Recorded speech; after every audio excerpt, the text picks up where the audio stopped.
অভিমানহীন বৈষ্ণব কাকে বলা চলে?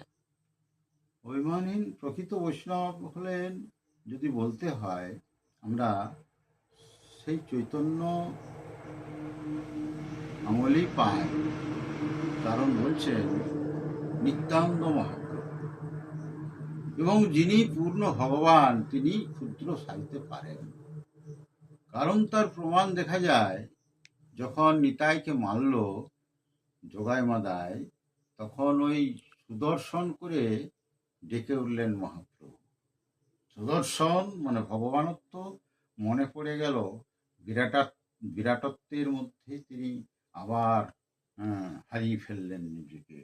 তিনি মানুষ হয়ে এসেছিলেন, মানুষ হয়েও মানুষ হতে পারলেন না, ভগবানত্বেরই প্রকাশ হলো।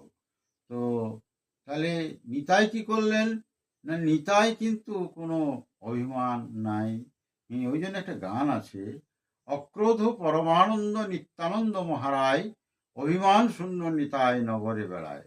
নিতাই যারে দেখে তারে ডাকেই, দন্তে তৃণ ধরি। এটা পারা মানে কঠিন ব্যাপার, যাকে দেখছে তাকেই ডাকছে।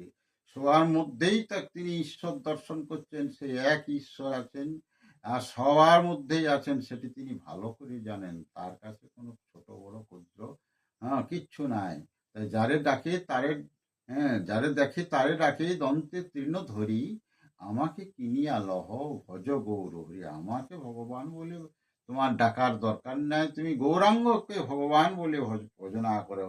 উনিই ভগবান, উনি ভগবান, যে তিনি তিনাত্ম ভগবানত্ব প্রকাশ হয়েই যাচ্ছিল, সুদর্শনকে ডাকছিলেন, তাহলে ওনাকেই ভগবান বলে ডাকো। এই জন্যে তিনি ওনাকেই ডাকতে বললেন। আর এনার ক্রোধ নাই, অভিমানও নাই, কোনো অভিমান নাই। আমি বিরাট, তারও অভিমান নাই, আমি ক্ষুদ্র, তারও অভিমান নাই। হ্যাঁ, ইনিই হলেন প্রকৃত বৈষ্ণব।